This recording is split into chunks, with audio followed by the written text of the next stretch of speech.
Hi Titans! இன்னைக்கு நம்ம lead code சீரீஸில் செக் இஃப் த சென்டென்சஸ் பேன்கிராம் அப்படின்ற ஒரு ப்ராப்ளம் தான் பார்க்க போகிறோம்.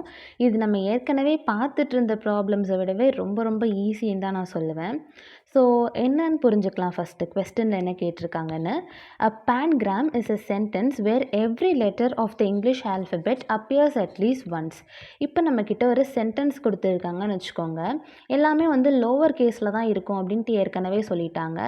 இப்போ வந்து ஒரு சென்டென்ஸ் பேன்கிராமா இல்லையா அப்படின்றத நம்ம வந்து ட்ரூ ஃபால்ஸ் அப்படின்னு சொல்லிட்டு அதை வச்சு கண்டுபிடிக்க போகிறோம். ஃபார் எக்ஸாம்பிள் இப்போ பேன்கிராமா இருந்துச்சுன்னா நம்ம வந்து ட்ரூ அப்படின்னு சொல்லிட்டு அவுட்புட் வரணும். சப்போஸ் அப்படி இல்லை அப்படின்னா ஃபால்ஸ்ன்னு சொல்லிட்டு அவுட்புட் வரணும். இதுதான் பேசிக்கான கான்செப்ட் இந்த ப்ராப்ளம் சால்வ் பண்ணுறதுக்கு. இப்போது இங்கிலீஷ் ஆல்ஃபபெட்ஸ் பார்த்திங்கன்னா நம்மக்கிட்ட 26 ஆல்ஃபபெட்ஸ் இருக்குது. அந்த 26 ஆல்ஃபபெட்ஸுமே நம்மக்கிட்ட இருக்கிற சென்டென்ஸில் கவர் ஆயிருக்கா அப்படின்னு சொல்லிட்டு பார்க்கணும். இப்போ வந்து யூஸ்வலாக நம்ம 26 ஆல்ஃபபெட்ஸுமே கவர் ஆகக்கூடிய சென்டென்ஸ் என்ன அப்படின்னு பார்த்தீங்கன்னா, the quick brown fox jumps over the lazy dog அப்படின்ற சென்டென்ஸ். இது நம்ம இங்கிலீஷில் கூட நிறைய டைம் பார்த்துருப்போம். இதுதான் இந்த சென்டென்ஸில் தான் வந்து பார்த்திங்கன்னா 26 இங்கிலீஷ் ஆல்ஃபபெட்ஸுமே கவர் ஆகிருக்கும்.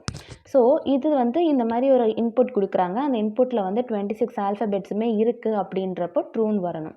இப்போ லீட் கோட் அப்படின்னு கொடுத்திங்கன்னா அதில் ஏகப்பட்ட ஆல்ஃபபெட்ஸ் வந்து இல்லை, அதனால ஃபால்ஸ்ன்னு வரணும். ஸோ இப்போவே உங்களுக்கு இதை வந்து எப்படி சால்வ் பண்ணலாம் அப்படின்ற ஐடியா வந்திருக்கும். இப்போ நம்மக்கிட்ட ஒரு சென்டென்ஸ் கொடுக்குறாங்கன்னு வச்சுக்கோங்க. ஆனால் நம்ம சென்டென்ஸை வந்து எதுவுமே பண்ண போகிறதில்ல. அதில் உள்ள கேரக்டர்ஸை தான் நம்ம வந்து யூனிக்காக இருக்கா அப்படின்னு சொல்லிட்டு செக் பண்ண போகிறோம். அண்ட் வந்து அதில் 26 டிஃப்ரெண்ட் கேரக்டர்ஸ் இருக்கா அப்படின்றத நம்ம கவுண்ட் பண்ண போகிறோம். அதுக்காக ஜாவாவில் வந்து டிஃப்ரெண்ட்டான மெத்தட்ஸ் எல்லாம் இருக்குது யூஸ் பண்ணுறதுக்கு. என்னென்னா நம்மக்கிட்ட சென்டென்ஸ் அப்படின்னு சொல்லிட்டு கொடுத்துருக்காங்கல்ல. ஸோ ஃபர்ஸ்ட் வந்து நம்ம ரிட்டர்ன் பண்ண போகிறது என்னன்னு கேட்டிங்கன்னா, அவங்க கொடுத்துருக்குற சென்டென்ஸை நம்ம ஃபஸ்ட்டு கேரக்டராக அதாவது லெட்டராக பிரிக்க போகிறோம். ஸோ ரிட்டர்ன் அப்படின்னு கொடுத்துட்டு நம்ம வந்து ஃபஸ்ட்டு சென்டென்ஸை கேரக்டர்ஸாக பிரிக்கிறதுக்கு என்ன பண்ண போகிறோன்னா, சென்டென்ஸ் டாட் கேர்ஸ் அப்படின்னு சொல்லிட்டு கொடுத்தோன்னா இது வந்து என்ன பண்ணணும்னு கேட்டிங்கன்னா, நம்மக்கிட்ட கொடுக்கப்பட்டிருக்கிற சென்டென்ஸ் வந்து தனித்தனி கேரக்டராக பிரிஞ்சிடும் இந்த மெத்தட் யூஸ் பண்ணுறதுனால. அண்ட் அதுக்கப்புறமா நம்ம என்ன பண்ண போகிறோன்னா, இப்போ வந்து ரிப்பீட்டேட்டிவ் கேரக்டர்ஸ் கூட இருக்காங்க இல்லையா. ஸோ அந்த ரிப்பீட் ஆகிற கேரக்டர்ஸ் எல்லாத்தையுமே நம்ம ரிமூவ் பண்ணிடணும். அப்படி ரிமூவ் பண்ணிட்டோன்னா நம்ம ஈஸியாக ரிப்பீட் எல்லாமே ரிமூவ் பண்ணதுக்கப்புறமும் 26 இருக்குது அப்படின்னா 26மே டிஃப்ரெண்ட்டான கேரக்டர்ஸ் இருக்குது. 26 டிஃப்ரெண்ட் லெட்டர்ஸுமே அந்த சென்டென்ஸில் கவர் ஆயிருக்கு அப்படின்னு சொல்லிட்டு அர்த்தம். ஸோ அதுக்கு நம்ம டிஸ்டிங்க்ட் அப்படின்னு சொல்லிட்டு மெத்தட் வந்து யூஸ் பண்ண போகிறோம். ஸோ டிஸ்டிங்க்ட் மெத்தட் யூஸ் பண்ணுறதுனால என்ன ஆகும்னா, நம்ம சென்டென்ஸ் வந்து கேரக்டர்ஸாக தனித்தனியாக பிரிஞ்சிருக்கு இல்லையா, அதில் வந்து யூனிக்காக இருக்கிறது மட்டும்தான் நம்மக்கிட்ட ஃபைனலாக மிச்சம் இருக்கும். ஸோ டிஸ்டிங்க்ட் அப்படின்ற மெத்தட் யூஸ் பண்ணி நம்ம எதெல்லாம் யூனிக்காக இருக்கோ அதை மட்டும் எடுத்துக்க போகிறோம். டிஸ்டிங்க்ட் மெத்தட் போட்டாச்சு. இப்போ என்ன ஆகும், நம்மக்கிட்ட உள்ள சென்டென்ஸ் வந்து கேரக்டர்ஸாக பிரிஞ்சு யூனிக்கானதெல்லாம் எடுத்தாச்சு. எடுத்ததுக்கப்புறமா அதை நம்ம கவுண்ட் பண்ணணும். கவுண்ட் பண்ணதுக்கப்புறமா அந்த யூனிக் கேரக்டர்ஸ் எல்லாமே கவுண்ட் பண்ணி அது 26க்கு ஈக்குவலாக இருந்தால் ட்ரூ அப்படின்னு சொல்லிட்டு பிரிண்ட் பண்ணணும்.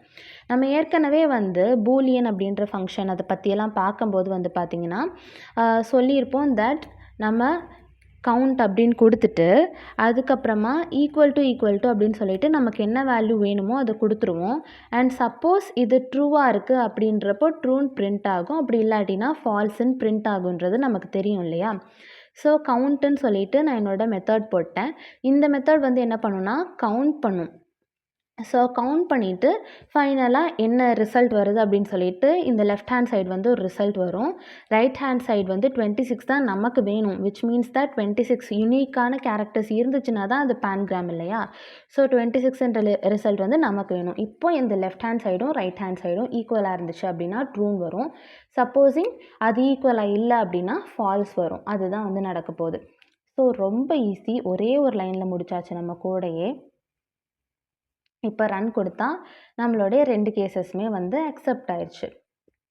இப்போ பார்த்தீங்கன்னா the quick brown fox jumps over the lazy dog இதில் வந்து 26 டிஃப்ரெண்ட்டான டிஸ்டிங்க்டான கேரக்டர்ஸ் எல்லாமே கவர் ஆயிருக்கு அப்படின்னு சொன்னல.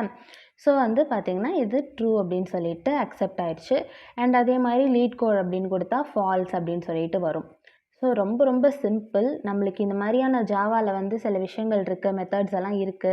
இதெல்லாம் யூஸ் பண்ணலான்னு தெரிஞ்சாலே நம்ம வந்து ஈஸியா வந்து இந்த ப்ராப்ளம் சால்வ் பண்ணிடலாம். அண்ட் இதில மோஸ்ட்லி வர எல்லா மெத்தட்ஸுமே பார்த்தீங்கன்னா, நம்ம இதுக்கு முன்னாடி பார்த்த ப்ராப்ளம்லயும் சரி, இதுலயுமே சரி, நம்ம வாயால சொல்றோம் இல்லையா? கேரக்டர்ஸ்ல நம்ம டிஸ்டிங்க்ட்ட கவுண்ட் பண்ணு அப்படின்னு சொன்னோம்னா, டிஸ்டிங்க்ட்ன்னு ஒரு மெத்தட் இருக்கு, கவுண்ட்ன்னு ஒரு மெத்தட் இருக்கு. இதுக்கு ஸ்பெஷலா நம்ம வந்து எதுவும் மனப்பாடம் பண்ணணும், ஞாபகம் வச்சுக்கணுன்றதே இல்ல. மோஸ்ட்லி நம்ம வந்து அப்படியே பேச்சு வாக்குல யூஸ் பண்ற இதுதான் மெத்தடோட நேமாவுமே இருக்கும். ஸோ ஈஸியா நம்ம வந்து இத சால்வ் பண்ணிடலாம். இப்ப நம்ம சப்மிட்டும் குடுத்துறலாம். So super. சப்மிட்டும் ஆயிடுச்சு அண்ட் அக்செப்ட் ஆயிடுச்சு நம்மளுடைய solution.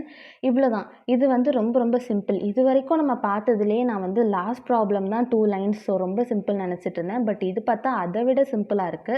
The thing is logic. இதே வந்து நீங்க இது தெரியாம ஒண்ணொண்ணா லூப்பெல்லாம் போட்டு கவுண்ட்லாம் பண்ணி, அப்படி பண்ணா இதே ப்ராப்ளம் வந்து பெருசா வரும். பட் இந்த மாரி மெத்தட்ஸ் எல்லாம் யூஸ் பண்ணா இதுவே ரொம்ப சிம்பிளாவும் முடிச்சிடலாம். ஸோ ஃபைனலி வந்து நீங்க இந்த மாரி எல்லாத்தையுமே வந்து ப்ராக்டிஸ் பண்ண அதுவே உங்களுக்கு ஞாபகம் வந்துரும். நம்மளோட மத்த வீடியோஸ் நீங்க பார்க்கலைனாலும் அது எல்லாமே ரெஃபர் பண்ணுங்க. எல்லா வீடியோஸ்லயுமே நான் புது புது கான்செப்ட்ஸ் வந்து உங்களுக்கு சொல்லி தருவேன். அண்ட் ஃபியூச்சர்லயும் நெறைய வீடியோஸ் வந்து ரெடி ஆகிக்கிட்டே தான் இருக்கு. சப்ஸ்கிரைப் பண்ணிக்கோங்க, லைக் அண்ட் ஷேர் பண்ணிக்கோங்க. Stay tune. பாய்.